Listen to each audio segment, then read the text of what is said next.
What's up, guys? Thank you for clicking on the video. So yes, behind me I have a Cadillac XLR. So you probably have not watched Night Drive TV before if you have an XLR and you happen to be watching this video. So stick around for a second. I'm going to tell you a little bit about Night Drive TV and what we're going to be testing here today that you might be interested in if you own one of these. So stick around. You're watching Night Drive TV. I always wanted to build fast cars, so self-taught I started with engine swaps, composites in my apartment to multiple shops, tuning, fabrication, and more. 10 years later, the big time, SEMA, Speed TV, I climbed from nothing, but I lost it all. This is my new ride, Night Drive TV.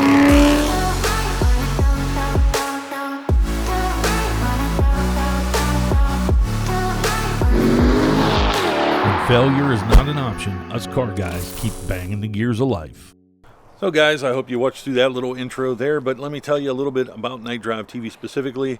In 2021, I started this company basically because, if you see in here, I have a couple of C5s. Well, namely that C5 Z06 over there, the black one. And this is what the car looked like when I first got it, all pure, but of course I immediately supercharged and wide-bodied it. And who doesn't love to get some more power out of the car, but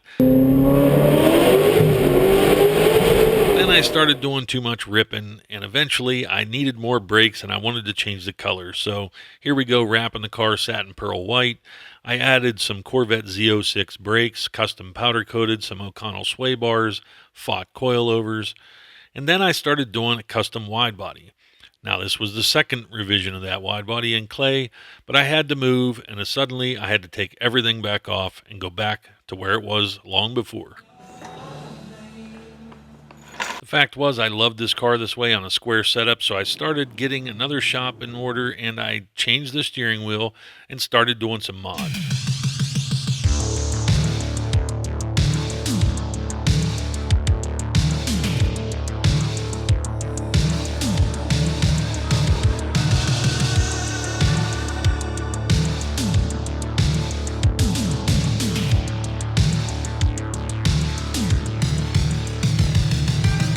Doing a little tut. Problem with this shop was the guy next door, he always had all this crap, so I moved again. But this time, instead of going down the street, I decided I was going to go all the way across the entire country, and so that's what we did. We headed out west. What's happening?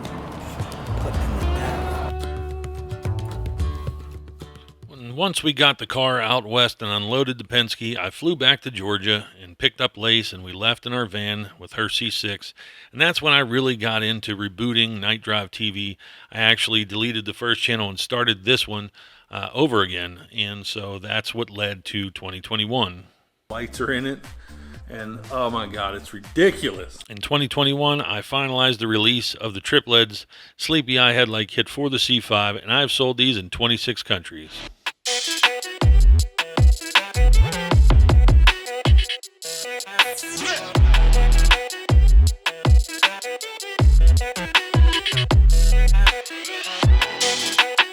And this is where you get to meet Emma. In 2022, Emma and I had collaborated to build a screen unit for Corvettes. And this screen unit would integrate into the dash and operate the HVAC system. This is due to the problematic HVAC modules in C6 and C5, which are failing, but also to create a more modernized experience. And we took about 9 months to develop this throughout 2023.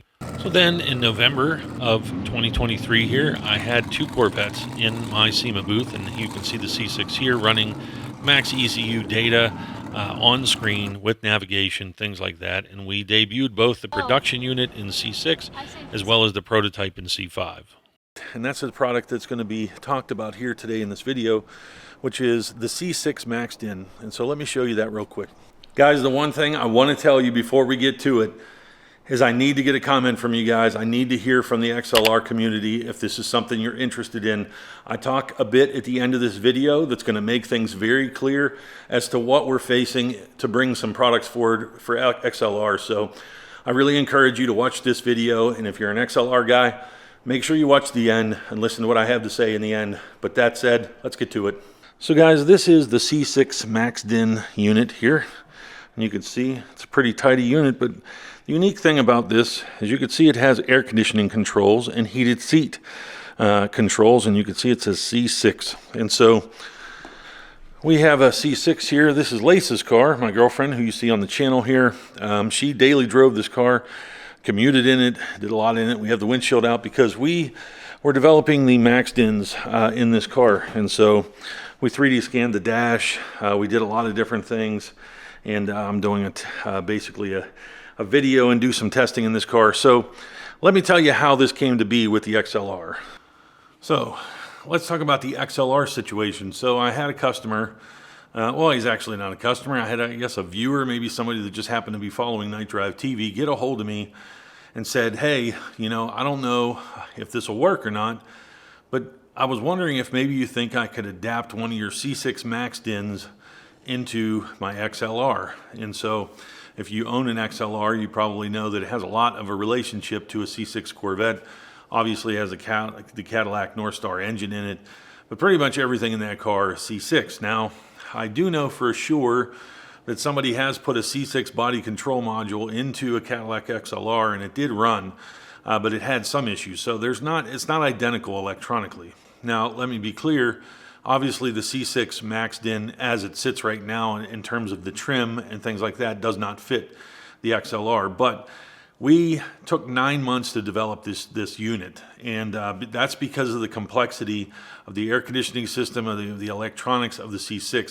So that engineering is valuable, and it's definitely valuable to you guys with XLRs because you don't have much of an aftermarket. And as much as I know some of you guys want to keep it original, the beauty of this, just like in the C6, is it's all reversible. But in the meantime, you get to enjoy a better interior experience, obviously to have more functionality, a newer navigation system, and you can keep and preserve those original components that are in your car, from the finger wear and things like that. For those of you that want to keep this car, and maybe you see the collector value, that even though these cars are not loved by a lot of people, I still think it's inevitable that these are probably going to be collectors in the future. I just think that it's unavoidable.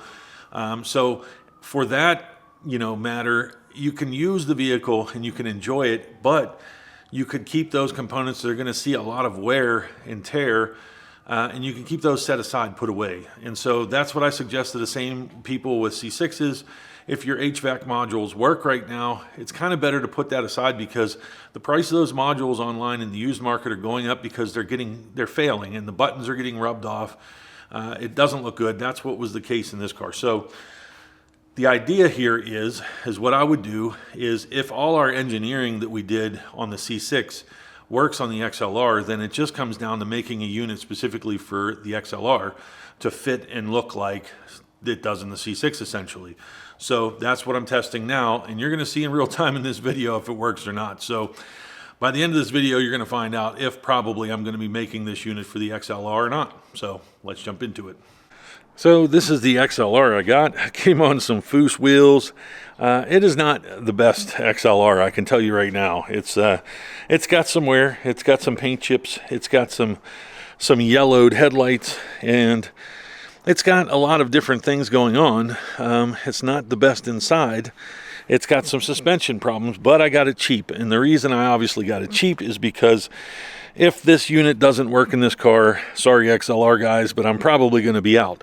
But if it works, you guys are probably going to like me because obviously the Corvettes, the fact that I've been doing this business specific to Corvette for a while means that you guys fit in to kind of what I'm doing. And so since I do a lot of 3D scanning, prototyping in-house, and I really have gotten a business built on low volume, kind of niche production units, that's good for the XLR guys because a lot of you are kind of keeping these cars stock, but honestly, if somebody made some cool aftermarket parts for it, I think that would change. So, we're going to see about it, but let's get in there. I just wanted to show you real quick. I know I said we'll get to it. Let's get to it. Well, guys, there she is.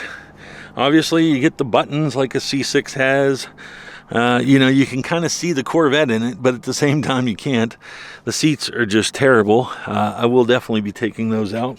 So, yeah, I think what we got to do is we're going to take the shifter off. We're going to have to take this console off here. And then this pretty much just pops off, and we're going to get this factory stuff out of the way.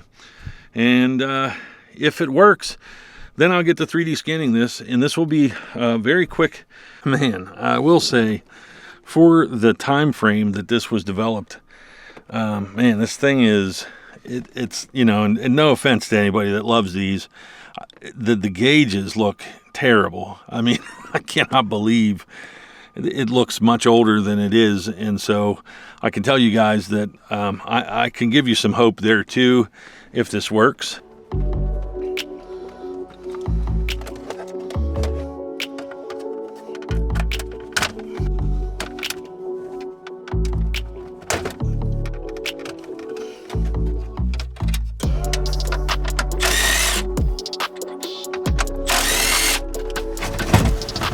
Oh, that's a big mama.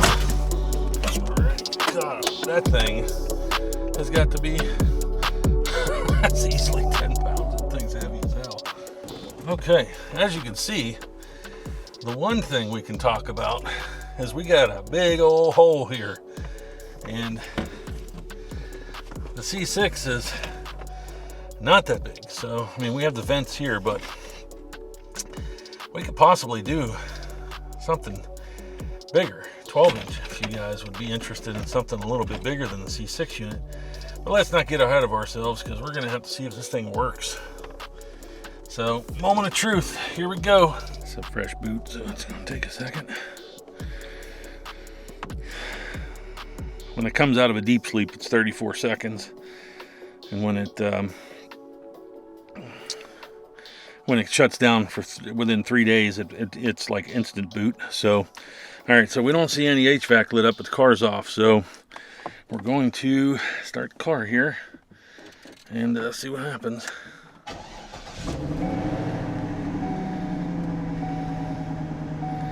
Alrighty. It's going to be the question.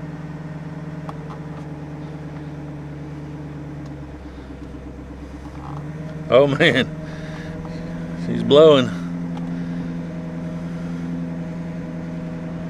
Oh, it's controlling it.